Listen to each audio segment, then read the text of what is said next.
Hi, everyone. I'm Mariquita Solis, Uncaged Heart Coach. So, welcome to this Uncaged Leaders Show, our weekly show. So, I'm excited to be here with a good friend of mine, Max Wilson. And let me tell you about Max. Now, I met him first when we were working on a project for International Men's Day. And he really touched my heart with his speech. So you can check that out on on my YouTube channel, and it's also on, Max will tell you where else you can find it. But let me tell you about Max first. Spotify, yeah. Yeah, Spotify. Okay. It's everywhere, actually. So that's something definitely to check out. A lot of great heartfelt speeches. So Max Wilson is a former barista turned award-winning ICF-accredited men's self-leadership coach. He supports men to create meaningful and lasting change in their lives, delivering one-on-one and group coaching as well as leadership programs across the UK and internationally. He's also the founder of the Vulnerability Club, a monthly sharing circle for GBT plus men. His work offers a refreshing and grounding alternative to the traditional alpha male approaches with an inclusive ethos that welcomes all men. So I'm excited to have this discussion with you today, Max. Thanks for joining me. It's great to be here. Thanks for having me on. Well, all right. So tell me what um, the GBT plus means for Hmm. it, because you're in where are you So I'm located? based in England in a place called Guildford, which is about an hour south of London. Um, so yeah, GBT plus. So it's gay, bi, trans plus men. A space for basically men who feel different and need a space that's a men's group space for them that they might not find elsewhere. Okay, yes, and that is so important that we all have places that are safe and that we can feel loved because Hmm. as we're all different and we're all special in our own way. And so everyone needs to feel loved and welcomed. So, yeah, Yeah, that's good and to know. there's a whole story about why I set up the club, but I'm sure we'll get on to that as we go through today. Yeah. Yeah. Well, let's hear a little bit about. When I work with men, I often run into men that have a lot of childhood wounds, like Mm, fathers oppressing them and not allowing them to cry, and this whole man box mm, idea of not being able to show feelings and vulnerable and be vulnerable. And if you don't have a lot of men like that in your life, or it depends. I mean, for children, I mean if they're able to overcome that as young boys. And a lot of men are not even aware of that because it was instilled so early as a little yeah. boy that's the only way. That's what they would say, this is who I am, not realizing they had suppressed part of themselves. So could Mm. you tell us a little bit about your background as a child? Yeah, I mean, I think that's a really important point to speak to generally, first of all, is just the man box point, right? And as we come into the world, this is relevant to my childhood, but I think most men's childhood as well is, we're given this box, the man box. It's an idea that was populated by a guy called Paul Kivel and later by Tony Porter. But it's the idea that we're given this set of rules that we need to follow when we come into this world in order to fit into to the man group. So don't show emotions, don't be feminine, and don't be different. The main ones, unless you're expressing anger, that's okay. But everything else needs to be shut down. So I came into the world with that box, um, but also being very, very different as a human being in the sense that um, I was gay and didn't know anybody else that was gay. Didn't see any other gay men around me apart from caricatures on on TV. So I knew that deep down I was different. I hadn't yet put the label gay on it at the time. Um, but I was also very wary of coming across too feminine because of that second rule in the man box, don't be feminine. There's a real degradation of the feminine, which we can see if we look at programs like the Manosphere and stuff that are out there at the moment. But that sort of far end movement into leaning into this sort of man box ideology, is this degradation of the feminine. But it's something that I think all men are tainted with, whether it's through their own societal connections or just generally through media. Um, even through terminology that we see, don't be a sissy, et cetera, et cetera. So that's enforced very, very young. So growing up, I had all of that around me. Um, and then there's the don't show emotions. So I felt all sorts of emotions, but I had to repress and shove those things down as I grew up. So I didn't actually have a father role model. My dad left when I was very young. Uh, and yeah, so I grew up with two older brothers, and they were my male role models. And yeah, they were great. They were and still are great, and have been real supporters of me on my journey. But they had no connection with that world of otherness as well, right? So anybody who was sort of gay, so there wasn't any modeling of that for me growing up anywhere. In terms of how can I be a man in this world and be different. And so I tried to fit in every space that I was in, whether that was in sports space, trying to make that work, trying to understand different types of sports so I could fit into conversations, even though I wasn't necessarily interested. Having the girlfriends, trying to make that work, even though I didn't get what all the hype was about. I did everything that I could to try and fit into the rules of this man box for many, many years. Um, until yeah, I couldn't anymore. And then it all sort of just burst out, and I had to face and deal with my identity and rebuild myself up basically from the bottom up. That's a very sort of like high level overview. There's Yeah. obviously a lot in that. No, Yeah. yeah, there's a lot going on. As children, we take in a lot, and if we don't have strong role models, I mean, we can oppress things. My best friend who passed away, he was gay, and he really loved watching Wonder Woman. He said he would put a towel on his head and spin around and Mhm. pretend like he was Wonder Woman, but he had to hide that as a little boy. He didn't Yeah. feel like he could share that with other people. But yes, and he had a lot of issues with drinking, and he is no longer with us. And I think about that. His father left the home, and I I'm think about sorry. all of those wounds that he was never able to overcome. And then also I mean, dealing with feeling different, being gay, and having, the stigma of a lot of churches and the oppression there, and then not Mm, knowing how to,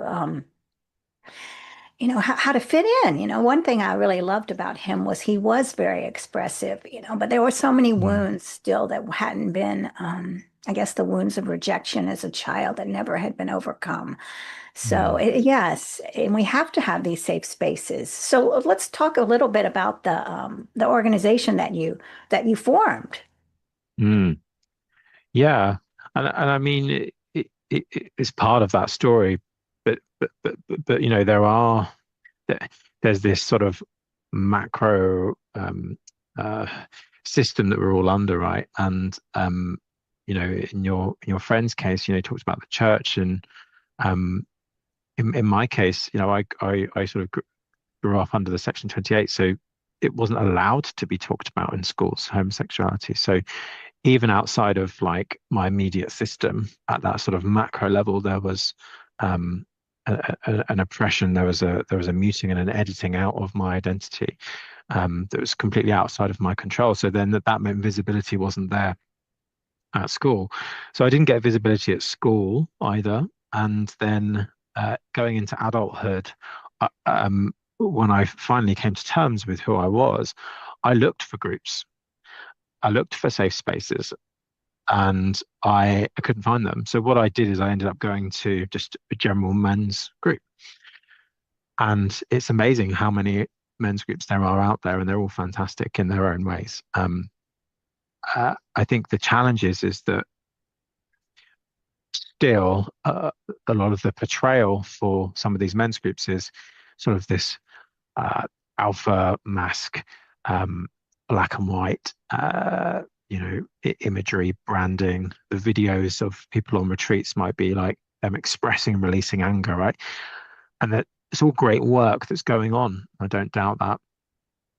But for men who feel different, some of those spaces can feel unsafe. And I remember going to sign up to one of the groups, and I was told by one guy, what we do is we pass around a football, and we share, and then after that conversation, we then go down to the pub together and talk about sport. And the only rule is don't bring your missus with you. Um, and all of that I'm sure works, right? But for somebody who's gay and not into sport really, and it all felt very alienating. And like this is not my space. This is not a space where I belong. And I'm sure that that space, I know that that space is very powerful for a lot of men. So I'm not trying to put down the space, because I think all of these spaces are important in their own ways. But I also think it's important to acknowledge that there wasn't at the time spaces for people like me that could feel really safe. Um, and so there was a gap, and I decided to plug it and set it up myself. So we started last year, and we've got a really good group of guys in the space. And it's really an opportunity to come along. You can just listen. You don't have to share, but it's an opportunity to be held in the space and talk on topics that you wouldn't necessarily talk about with your friends. I think uh, the problem in one of the problems with the LGBT plus community is that because there's so much trauma, there's so much wounding, what can happen is, um, some people can become quite superficial. So in the gay men's world, that might be, just looking at image, and everything's judged on image, for example, an image alone, and that can feel quite isolating if you don't fit into this particular uh, category. Um, so well-being spaces I found difficult to find, and actually there's a huge amount of the community that do want that. They do want to grow, and they do want to have these conversations. Um, and it's not all about, you know, going out and the partying and that side of things, which, I think is an important part of the journey for people, because people feel safe and like in a community when they're doing those things. But moving beyond some of that, as you start to learn who you are and want to grow into who you are, and sort of find yourself a bit more, you want a safe space to be able to do that, like spaces that are for the community. And so that's one of them. But it's been really rewarding for me, and helpful to the people in the group as well. That have joined so far.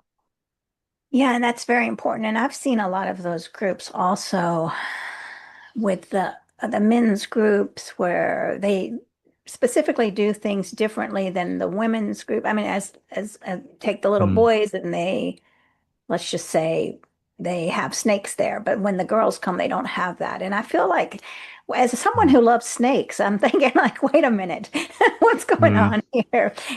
Why are we assuming that all little girls or all women don't like snakes, right? I mean, what Yeah, I don't exactly. like that then, because then we're putting those again a box, boys Yeah, in this box and girls in this box. And yeah. so as for me, I mean, yeah, feeling out of place as a child. It seemed like I always felt out of place and always jumped through hoops. I mean, I was in my own box of Mm, the opposite is of the men. And I talked about this before, where I was very emotional, just leaning to that all emotion side instead of being mm, an integrated human, a whole person, where I have the logic and the emotion and bring those together. And so it took me mm, years to mm, come mm, to that, because, well, of course, femininity, I mean, it was even in the 70s, it was defined as weakness and being mm, a girl. And still, it's, you don't want to look like a girl. And it's so, and there we go again with, I mean, another concept of putting people down. And just like in the gay community, the trans community, and Mm. it's so oppressive, and it's sickening that the way that we treat other human beings, and we don't allow them to be who they are. And that's what stifled me for my whole, Mm. I mean, for decades of not being who I was, because society didn't allow me to be who I am, and I didn't know who that Yeah, was, you yeah, know. yeah, yeah, yeah. There's another box, isn't there? There's that we're all put in these boxes, and I think this the problem is that at that sort of macro level again, there's this like wounded masculine energy that we all grow up into, and we have done for centuries, you know, and there's a requirement for us all to fit into the boxes, the box that you talked about, the box that I talked about. And when we realize that box is actually quite suffocating, we want to step outside of it. There isn't any blueprint of like, okay, well, what next? How do I navigate this journey? So, we flail around for a bit, and that can be quite a scary part of the process. Um, but it's also, you also spoke something there around like almost the energies, right? Like of what it means to be masculine, what it means to be feminine. And I think this is another really important conversation because, you know, it's become gendered, but it isn't gendered in and of itself. Like nurturing receptivity being associated with women and men, structure, order, control. Um, but actually, the reality is that we all, as human beings, hold both these energies, right? We hold that masculine energy, we hold that feminine energy. And as men, we're taught to not lean into that that sort of softer, more receptive energy, when actually that is what we need in the long run to help us grow and become whole and heal and become healthy men. And I think the same is you know uh, true as well if we're talking about similar experiences for the other people. It's giving people the opportunity to become whole, isn't it? And bringing together these two energies. And different cultures have talked about that for many, many years. Yin and yang, Shiva and Shakti. Like there's always a balancing of those two energies, and you see it in nature with the tree, with the bark and the structure, and then the leaves. Like that is part of our DNA, is like these two energies, and that we shut off part of it because it's not acceptable if you're a man or if you're a woman or whatever. And that's a shame. Like you say, wouldn't the world be great if we could just be all of ourselves and we're not causing harm to anybody um, in that process? What a magical world that would be, where we can just be. Right, I know, and I can understand now. I did have I couldn't understand it always. Like, why would someone not want to say you're male or female or this or that? Well, I understand it now because I don't want to be in a box. I just want to be seen as someone, right? I don't want to be judged um, as someone who has to be skinny, who has to be, right, pretty and modest and play that little game. Mm. And but yeah, so just allowing ourselves to be who we are. And I suppressed myself for years, and I just finally couldn't take it anymore. I mean, I hated myself. I hated myself. So, I mean, you come to a point where you can't live like that. I mean, not everyone Mm. does that. Not everyone gets to that point where you're just like, I'm done with this game. I've dated so many people. I've done jumped through hoops doing this over and over, pretending. Who am I? And just where you're collapsing because of that, in that you're not living in alignment with your true nature. Nature, Mm. this is the trees are out there growing, and they're not hating themselves. They're not into any standards or anything. Everyone, I mean, all the living beings outside are doing their thing because they're in alignment with nature. And as human beings, when we're fitting into these boxes, we're totally acting out of alignment with nature, and it's corrupting our, Mm. we're just poisoning ourselves with that, Mm. and feeling at odds, like what is going on? Yeah. And can you talk about how that happened, how that played out in your life? Mm. It's been my whole story, really, on lots of different levels, actually. And I think, you know, going right back to the beginning, there was the repression that hit quite early. So I wouldn't have said that I was gay until I was about 25. Up until that point, it was I was different, but there was never an identification with that label internally.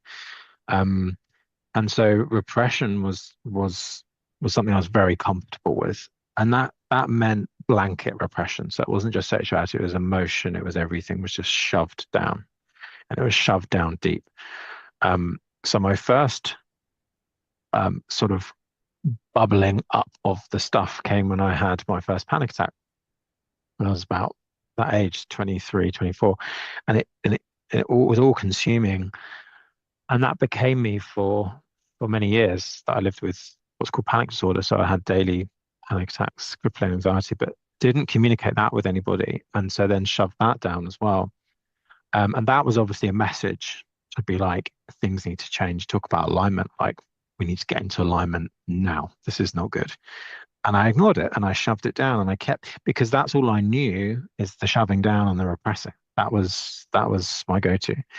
Um, but that stopped working because you can't shove down panic attacks. Like they're all consuming. I mean, you literally feel like you're going to die, right? So it came to a point where I had to create change. So for me, it was a breaking point. I didn't have a choice. I had to create change, and that was the beginning of my sort of journey of change. Um, but what I tried to do is just keep reorientating back to my former life. I was like, okay, well, I'll change, but I want to keep all of it. I just will change just a little bit just to make this anxiety thing better. When actually what the body was screaming out for was like complete blanket change of everything, right? You need to reorder your life. And the first reordering was realizing I was in a career that I'd spent lots of money to get into. It was highly competitive as a lawyer, but actually wasn't aligned for me. And that was really hard to step away from. And so that was my first like big pull towards something else. Well, what is it? What else do I want to do? Um, but that came from within, and I was pulled towards teaching work, which I did for a while, and I really loved that. Working with others, help grow them and help them to build them. Um, but I wanted more of that, and then I found myself pulled towards the coaching and the training world, which is what I do, which is what I do now.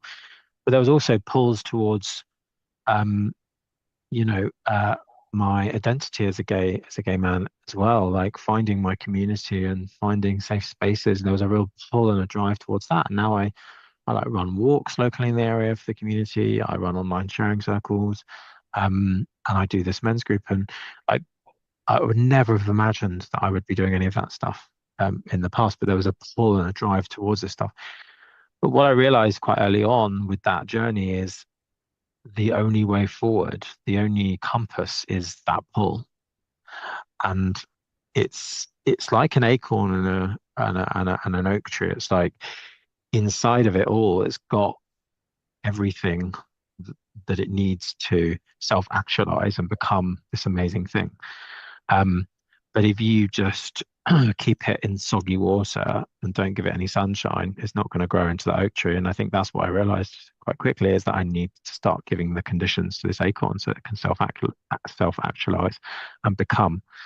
And then that became my journey. Is like Carl Jung says, the greatest privilege of a lifetime is to become who you truly are. And that's really was my story from that point, is just a becoming, like hitting off all of the layers, all the things that weren't serving me and coming back to who I am. And I'm still on that journey. I'll always be on that journey. But it's an amazing journey to be on, to give myself permission to do that. Um, Rather than thinking back to where I was before, I was doing everything not to self-actualize. Yeah. Mhm. Yeah, and you talk about peeling off the layers. It's not, I mean, it can be a start and a stop, right? And this is not a Mm. linear process where you're just like, Yes. okay, and that's a lot of most, I mean, not most.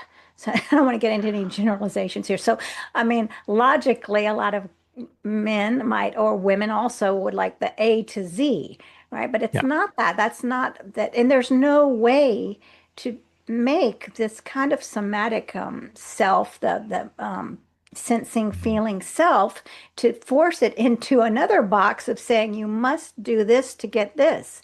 Yeah. Um, Yeah. Yeah. so, Yeah. There's so much cookie cutter stuff out there, isn't there? Like 3 steps to changing your life overnight. It's like, no, no, no, no. It doesn't work like that.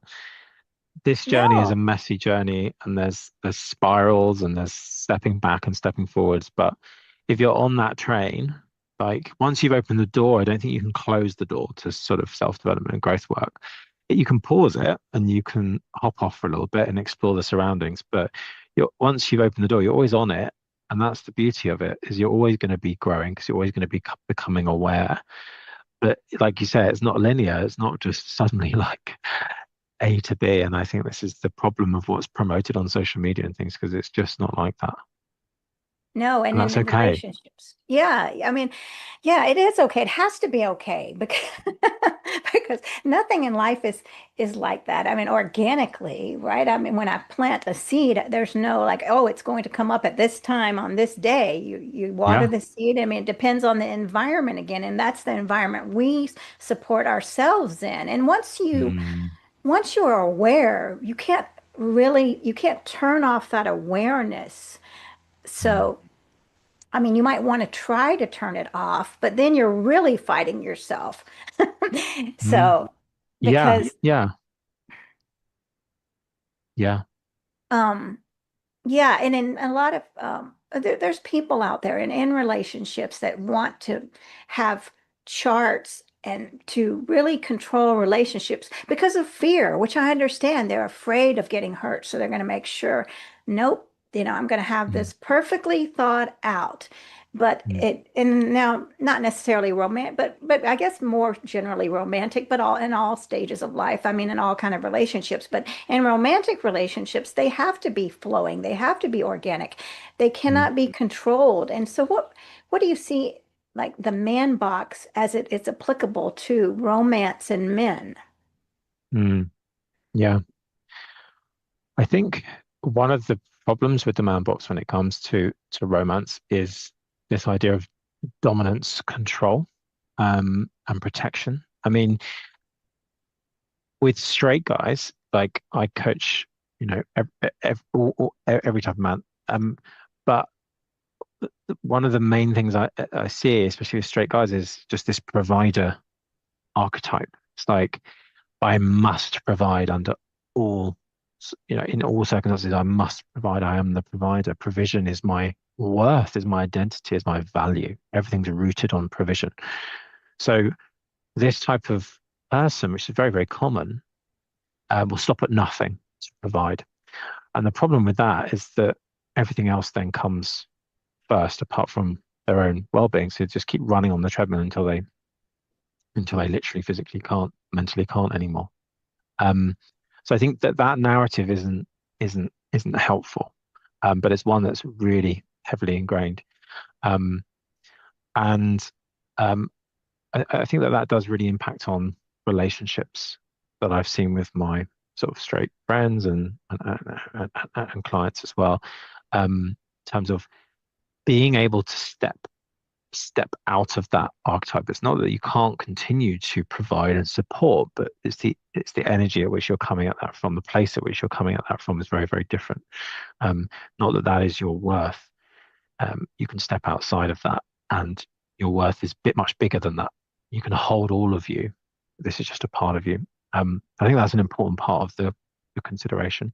And then I think in gay relationships, I think it's a lot of it is around shame and navigating shame and the wounding. So there's been a lot of often a lot of, like you said, trauma, because there's the real fear that if your real identity is exposed, then you will be abandoned, you'll be rejected from primary caregivers, society, etc. So you carry that into relationships, and that could look like superficial connection, um, a real focus on superficiality in a relationship, or it could look like um, a partner struggling to express their need because they're just so used to being that chameleon and pleasing everybody. That's a common one that I see, is not setting any boundaries and just doing what everyone else wants. So learning what our own needs are and setting those boundaries up, I think, is really important um, in those types of relationships. Um, those are the two sort of major things that I've observed, I would say, in myself and in others. These sort of narratives when it comes to relationships. Yeah, I think a lot of times we're taught what relationships look like, and I've really been thinking about this lately because I did For years, I believed that a relationship was about this. It's more transactional. You do this for me and I do this for you, right? And we Mm, have a nice little house and then we have the perfect picture, right? The perfect doll house with it. And then the man, like the man usually, like you're saying, is the provider and that's his mm, job. That's the main thing. I have men that come to me and say, I provided everything and they're not happy. They're not happy. I've done what I've been told to do, got the mm, house, got the, I'm paying for this, paying for that, everything. And still yeah. she's not happy. So Mm, it's a horrible setup for a man and no one's feeling the emotional connection because there's this conflict of what society says. yeah. And I don't even know where I'm going with this, but um Well, yeah. there's a really good quote that comes to mind. I don't know if it was Rich Lippman or somebody else, but it's I love this quote because it's so powerful. Speaking to what you say, but it's, we can never get enough of what we don't really need. Mm, So we just keep chasing the stuff, hoping it will give us what we need. And I think provision is one of them. So I'll just get this job and I'll just put the kids in private school and I'll get the car and I'll get this and I'll get that. And I'll keep accumulating until I feel, insert here word, right? Peaceful, calm, relaxed, secure, whatever that is. That's the stuff that you really want. It's not all this other stuff.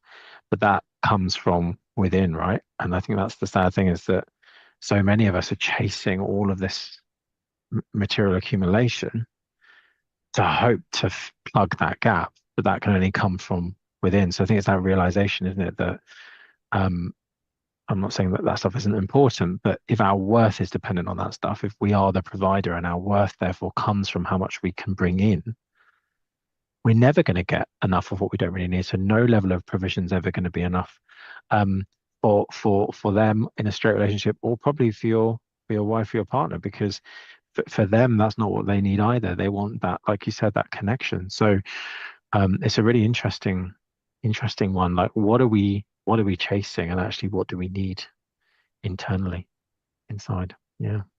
right. And it just seems to be more overwhelming if I'm looking at social media and I see filters and I see Botox. Now, I don't want to be, I'm Mm, not kind, I don't want to be someone who's judging. I'm saying that I think that the natural appearance is so much more beautiful and we're stepping away from who we are. We're condemning ourselves. We don't, what does that mean when we can't show up and show our faces of who we are? And it really hurts me to see that, to see a facade that seems to be getting worse and the posturing, men posturing and the domination attitude and mm, mm, it's very frightening to see that. mm, I don't know. And the whole, I mean, as that this domination and then just totally, I mean, I watched that Manosphere, the Manos Into the Manosphere documentary. It was sickening yeah. for me to watch Yeah. it, and my stomach hurts thinking about it just because to see people, I don't even know. I mean, whatever you want to call it, living like that. I mean, it was the denigration of society here, of Mm, themselves, I mean, women putting themselves down and men cutting off their emotions and this mm, posturing that's hurting everyone. I mean, when men cut off emotions and women too, because mm, we want to be powerful, right? Powerful, right? Powerful is so wonderful. And when I say I want to be powerful, I mean I want to be powerful. I want power to help others, not to mm, control others. But this idea of power as dominating, as for domination, is what's killing our planet. When we cut ourselves off from emotions, we don't care if we throw litter out the window. We don't care if we, run over mm, animals. We just don't care. And what's happening to our world now is this material this just continuing what you were talking about, wanting more mm, and more and more material. And I see it because I'm activists and I see this, mm, the single-use plastics because there's no thinking. It's not that mm, connection inside. It's what can I buy? What can I buy mm. Max to make him like me, right? And this might be Yes. used once. Okay, well, here's a trinket for today to entertain us. Now it goes in the trash, into the landfill, right? Because we're not Yeah. thinking. We're just like consuming. We're distracting ourselves. Like, okay, well, let's go on a date, but it's all about distraction. There's no talk about who are you. It's like, who is this person that you're going Yeah. out with? You don't really know them, you know. Yes, we like the same movies, we like to go hiking, we like to do this, but on a deep soul level, who are they? We don't even Yeah. know who we are. And I feel like I'm on a rant. I mean, I guess because I am, but like, Mm, who am I? And who are they? It's hidden mm, all behind the movies, all behind these material distractions. Yeah. Yeah.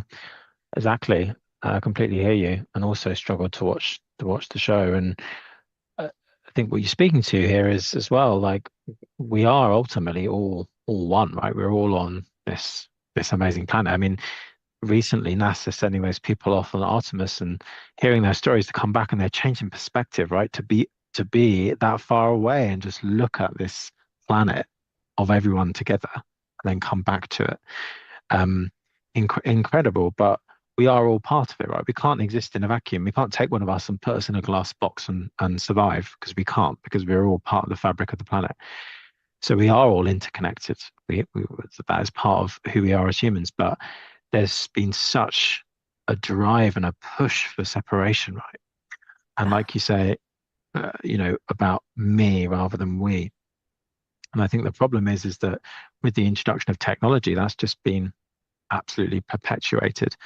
And from that show, these people are being looked up to as gurus to a lot of kids, right? 13, 14-year-old guys looking up to these people. They're growing into and up to these idols, who are just thinking about themselves. Like you say, there's not any intergenerational equity. There's not any consideration of actually the impact of this on at the grassroots level for kids growing up, or whether it's like you say plastics, whether it's um, what's the generation after us, the next generation. I think that's where we must be heading after this. We have to be, because if we carry on with the separation um, mentality, we're only heading in one direction, and without veering into politics and all sorts. I think it is a real issue at the moment. Is that I, and it's also the them and us, isn't it? It's the them and us. It's them over there, us over here.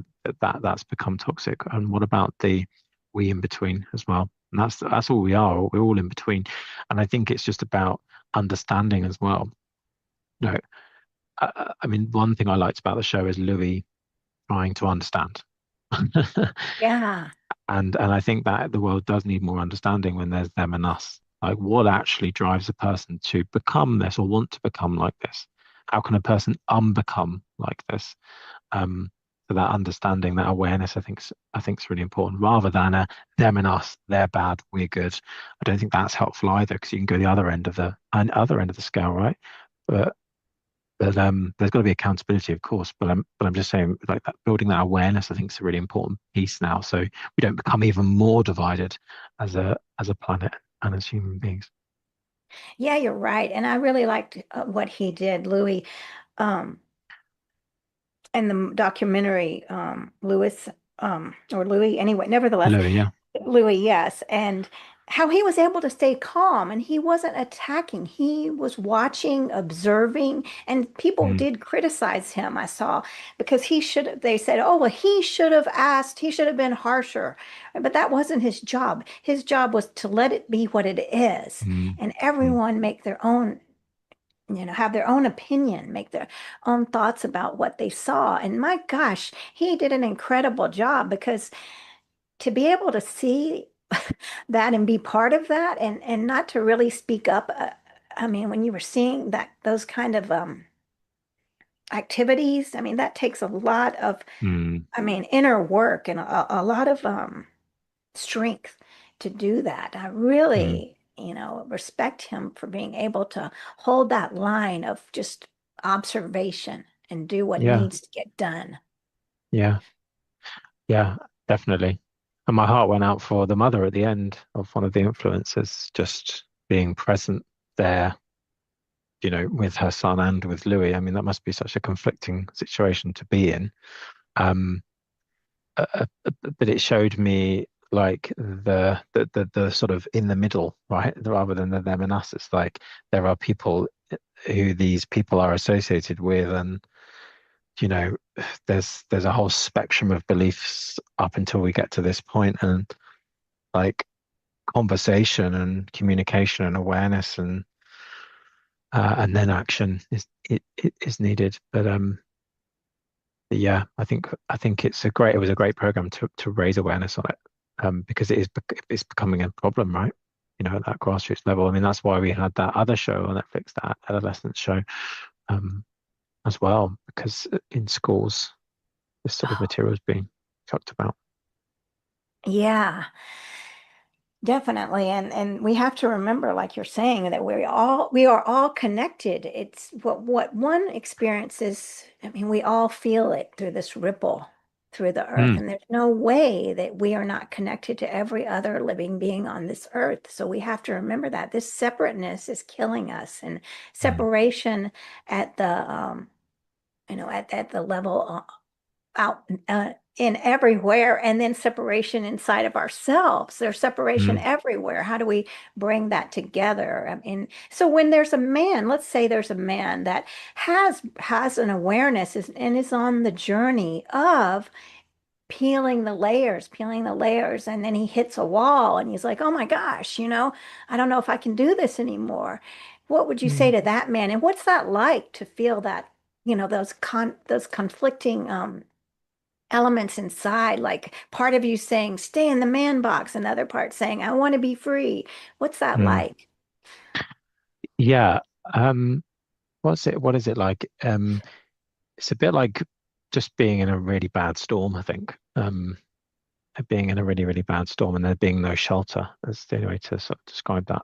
Um, but then with a storm, when the storm breaks, it's usually like clarity and sunshine, right? And that's how it was for me, not as linear as that, but once I'd ridden the storm, there was light at the end. But I think to get there, what I needed was mentors, and I needed people I could look up to, role models, and I needed to see vulnerability around me.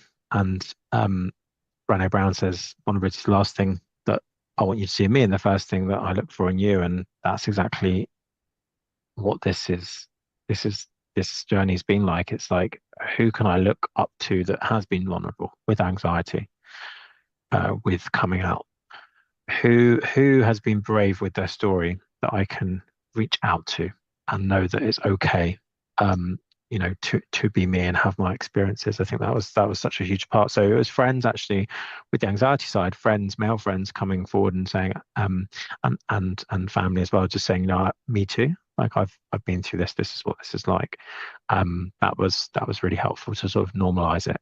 Um, and then the sexuality front, was putting myself in spaces actually in the community that weren't toxic. So spaces that were about um, connection. I did find one for men, which was really, really great.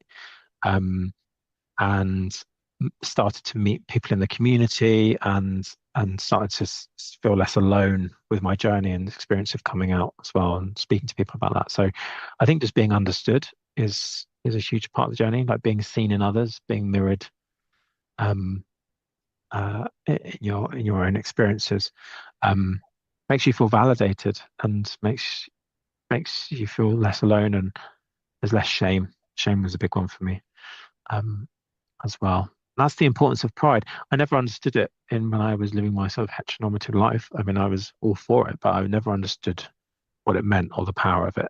And I think unless you've gone through that journey of shame, it's very hard to understand. But being there at my first pride was, I've never felt anything like that. Just actual feeling of pride for the first time was incredible. And that's why it's such an important event.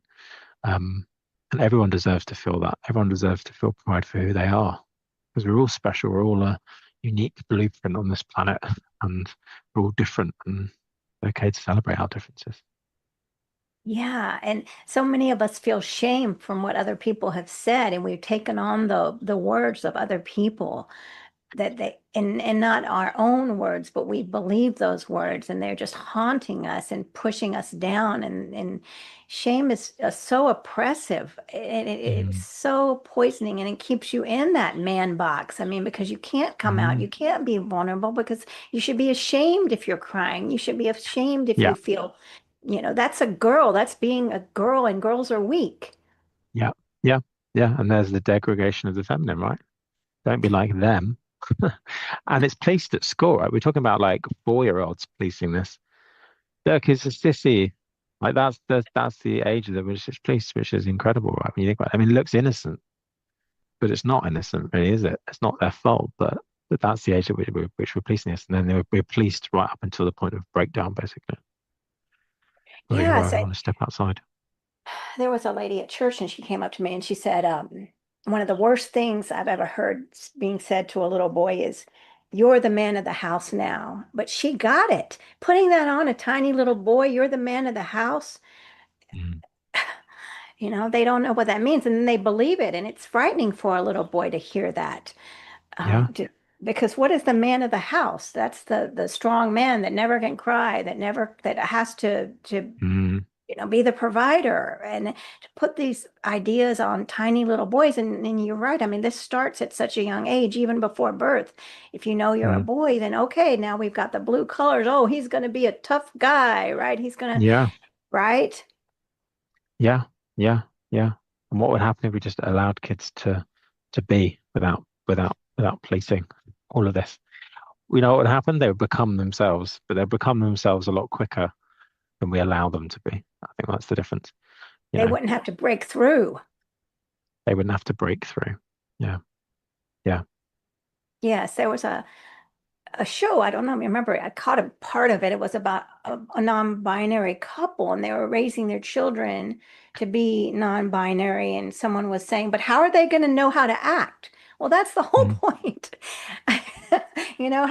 How beautiful to be free, not to be Yeah. told like you have to act like this. So I couldn't stand wearing dresses all the time as a little girl. I didn't Mm. want to do that. My brother is a year younger than I am, and I wanted to be free like him. I just was like, I don't want to be a girl. And it wasn't that I didn't want to be a girl. I Mm. wanted to have the same freedom that he had. Yeah. Yeah. Yeah. Yeah. Yeah. Yeah. The gender side of it's policed, isn't it, heavily as well when we grow up, whether we like it or not. And we're not a color. That is not who we are. We are not pink or we're not blue. And it's funny because my husband now just is going through a pink phase. So everything that he owns is pink, and he loves it. It's got pink socks and pink phone. But I think it's a bit of a rebellion because as kids, that wouldn't have been allowed in school probably even at that time. Um, but yeah, just by removing, I mean, all of this stuff. The problem is all of this stuff takes up so much mental space and mental energy. Whether you're a kid figuring out what you're going to wear when you go to school, what you're going to look like, or how you're going to show up, or when you're an adult, I'm presenting in a certain way. Can I do this? Can I do this hobby that I really love but makes me a bit weird doing? What if we just did it all? What if we just did it all and gave ourselves permission just to be ourselves? I think that is the biggest thing the biggest gift we can give to generations to come. Just the gift to become earlier. So it doesn't have to be figured out on a breakdown. You know, you can experience joy in that process of becoming, like you said, at a much earlier age. And what harm does that do? What actual genuine harm does that do to allow someone to become? And some people might say, well, you'll make them become something that they wouldn't have otherwise become, but that's just not true. We are who we are. We're born into this world as we are, and we will self-actualize. We will get there anyway, whether it's stunted when we're younger and prevented. We will end up becoming because, like the acorn that becomes the oak tree, it's built into us. Right. It is there. You're right. That reminds me of so I studied women-centered coaching, and Claire Zamet, she is the founder of that, and she talks about the entelechy, of the acorn to be the Mm, oak tree, and that is who we are, right? I mean, we are designed for growth, and when we can actually step into that growth, because shame, you can't grow when you're feeling shame. I mean, that takes mm, up such a huge, I mean, all this suppression of self is just taking up such mental capacity where mm, you can't be creative if you're shutting yourself down. You cannot grow. I mean, you can live a life that's a facade, and people will say, wow, they're really mm, successful. They're bringing in, billions of dollars a year. And I was just hearing of a man the other day and died of alcoholism, and he had everything on paper and mm, nothing inside. And who knows why he didn't have it inside. I feel sad for that man that I don't know if he mm, ever had anyone he could open up to and be vulnerable, but he lost his family, and mm, it's very sad. And this idea that we have to be this ways. I mean, these ways to get to find our place and to be in society as leaders. What is an actual leader? What would you say are the qualities of a leader? mm. I think to be a leader, you firstly need to be a self-leader. So I mean, what I teach is all around self-leadership. That's becoming an effective um, captain of your own ship, essentially. Because I don't think we can start bringing others into the picture until we've sorted out our own stuff, and that starts clearing our own vessel. So, starting at the basics, how is it that you are showing up for yourself? Um, I used to be, I used to smoke a lot. I used to drink a lot. Like my vessel wasn't clear, and so I couldn't allow in all the other stuff. So like the starting point must be like, if it's like a dusty shop, like where can we start to clean up? Where can we start to create a dent in this to clear a way for yourself so you can allow in all the good stuff, the peace, the joy, the like all of that stuff will come, but you've got to start to clear the way. Um, and so I talk about sort of self-leadership on three levels, like mindset leadership. So becoming an effective um, leader of your own mind through being able to dial down your inner critic, challenge your limiting beliefs. At that core level as well, like purpose, like that idea of becoming that we talked about before, authentic self, leading from that space, like getting to know yourself on that deeper level. Um, and then leading from like externally, like how are you showing up externally in the world? Like what are your habits? What are your routines? So there's ways that we can start to be a leader, a self-leader, um, that's then going to help us go out into the world and lead others as well. Um, so not quite a definition for you there, but I think the idea for me is that, we're all leaders actually. We're all leaders. And I think the journey to self-leadership starts from within by just beginning to clear the way. That makes everything else possible. Yeah, and that takes empathy and compassion, and that is not something that we are taught. We're taught that those are weak also. How can someone get from empathy and compassion, I'm shoving those down, I don't even know what those are, to bringing those into your life? How do you Mm. get to that state? Yeah. I think it comes back to the modeling again. I think it's seeing people who are doing this and still retaining their identities as men, right? Um, it takes men to model this, that there is, this whatever term you want to use, but you said, for example, like, healthy masculinity, that you might be very structured and assertive and retain some of those traits and qualities, but you're also empathic and nurturing and receptive as well, and you're bringing in some of those softer energies. So I think seeing that modeled without that person being cast out of the man box is the most important start really, on that journey to see that it's possible to give hope. It's possible to show up differently. It's possible to be different. Um, and then thinking about your environment, does your environment allow for you to show up in this other way? Are you going to be pleased? Maybe it is time to create some shifts and changes in your environment, space in which you operate as well. It's like going back to the acorn example, you know, we can't grow it if it's surrounded by water and no sunlight and all the conditions that wouldn't allow it to grow. So what is our environment like? Right. You're exactly. Our environment is so important. We have to find the one that allows us to be who we are and has empathy and compassion for us, for ourselves. And there's so much to talk about here. And so, well, let Mm. me ask you this: where can people reach out to you? And tell us again, where do you do your coaching? And Mm. it's online. It's over in where? Yeah, I do it online and in person. So I work nationally here in the UK, but I also work internationally online with people. But it's just maxwilsoncoaching.com. So all one word. Yeah, I work with all men. So you don't have to be GBT plus to come work with me. Like all men, everyone is inclusive. Um, but yeah, do one-to-one coaching. I have group coaching programs and then my men's um, meetup group as well. So yeah, if you're curious about coaching, I'd love to have a chat. Just get in contact.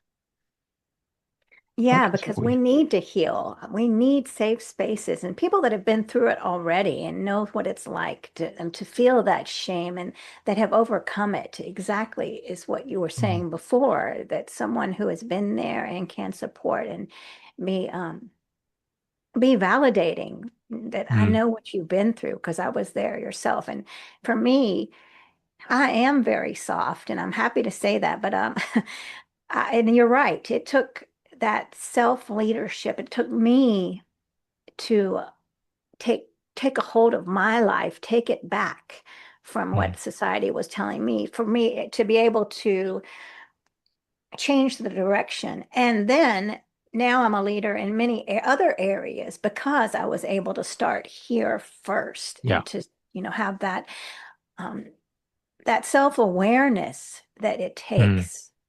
And then Mm. self-awareness is what leads people to you, leads people to me, right? And there are other people out there. I mean, it doesn't have to be us. Just get the help you need. Because if you're a Yeah. man that's really struggling and not living in alignment, it's like a crushing weight on your soul. I mean, that's the way my soul felt, like sick. I felt sick. I mean, Mm. when I hated myself, there's no worst way to live. So, I mean, for Yeah. us, we really want you all to please get the help you need and know how beautiful you are. Mm. You're amazing, just like that acorn, perfect. And then society oppressed you. You didn't get the sunlight, you didn't get the water that you needed. You didn't have that rich soil to grow. And so Yeah. now it's time to take back. Yeah. Yeah. Yeah. Exactly. And if anyone's listening to this and just listening to what you just said, it's not your fault. It's not your fault. But there is an opportunity here for change. And, the first thing that everyone always asks me is, am I alone in thinking like this? And you're not. So you'll be welcome, whether it's this space with me, whether it's with Mariquita, whether it's with somebody else, you will be welcomed with open arms as a space to be heard. So it's just taking that little leap to reach out. But you can go to some circles and just start watching videos as a start to see this modeled by other people. That can help us a way in. Definitely. All right. Well, I see that we're coming to the end of the hour, and I want to make sure that everyone reach out to Max. And you can find Max on LinkedIn, or LinkedIn, and then also tell us about the YouTube. Where can we find you there? Yeah, so well, at the moment we on Masculinity Unmasked, which is our podcast. So you can type in Masculinity Unmasked. We've got our podcast on Spotify as well. So Masculinity Unmasked podcast. But you can reach out to me on LinkedIn. It's just Max Wilson Coaching. But the best way is always through my website. So just go and contact us. Wonderful. Yeah. Well, I feel very touched by everything you shared, Max. And everyone, please definitely reach out to Max and let us know, how this touched you as well. So thank you so much, Yeah. Max, for coming. Yeah. Thank you so much for having me on and for sharing as well, man. Okay, it's been a pleasure. Thank you. Thank you. Take care.